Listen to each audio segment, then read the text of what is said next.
Bill Barr will soon be Donald Trump's former attorney general. Barr's apparent resignation became public less than 10 minutes after Biden reached 270 electoral votes. As usual, Trump notified the nation via Twitter, writing this, quote, "Just had a very nice meeting with Attorney General Bill Barr at the White House. Our relationship has been a very good one. He has done an outstanding job. As per letter, Bill will be leaving just before Christmas to spend the holidays with his family. Deputy Attorney General Jeff Rosen, an outstanding person, will become acting Attorney General." Well, Bill Barr indeed wrote a parting letter to Trump, immediately branded by journalists as a letter in praise of the dear leader. It reads, in part, "I am proud to have played a role in the many successes and unprecedented achievements you have delivered for the American people. Your record is all the more historic because you accomplished it in the face of relentless, implacable resistance." The letter also notes Trump and Barr talked about so-called election fraud allegations today. Barr said recently he's seen no evidence of election fraud. That did not endear him to the boss. Barr's power in the cabinet was once unparalleled, or so we thought. His now rocky relationship with the president, underscored by a mutual belief in expansive executive power at one time. Bill Barr, one of the most respected jurists in the country, highly respected lawyer. Your declaration of an emergency on the southern border was clearly authorized under the law. And from the standpoint of protecting the American people, it's imperative. Thank you very much. That's great. Well, you'll be defending it. I concluded that the evidence developed by the special counsel is not sufficient to establish that the president committed an obstruction of justice offense. Our great attorney general made an immediate decision. There was no obstruction.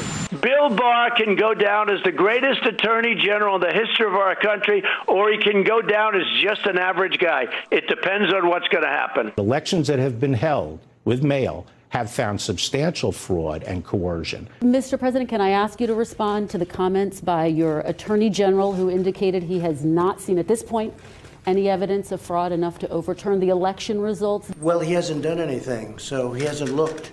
Do you still have confidence in Bill Barr?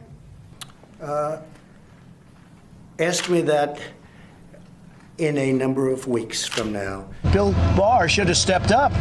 All he had to do is say an investigation's going on. But when you affect an election, Bill Barr, frankly, did the wrong thing.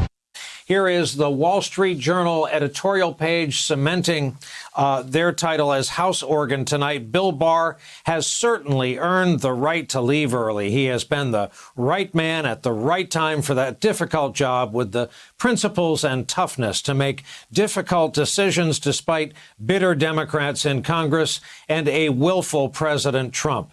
Neil Katyal, appearing tonight with Joy Reid, seemed to disagree in his assessment of the outgoing attorney general.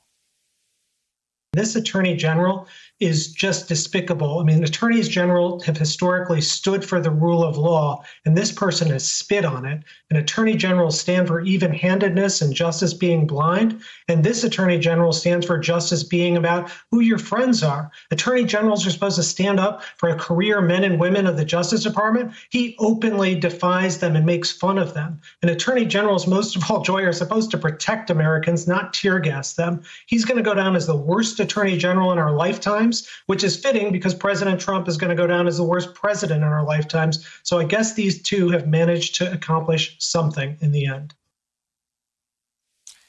Cynthia, you and I were on television, part of the coverage back when he was named. You, and I must add everyone else, long-timers at the Justice Department, applauded the naming of Bill Barr. You said he was an institutionalist. Everyone thought, well, here comes a human guardrail. In retrospect, your view of what he did to the law, what he did to presidential powers, and what he leaves behind at the Department of Justice.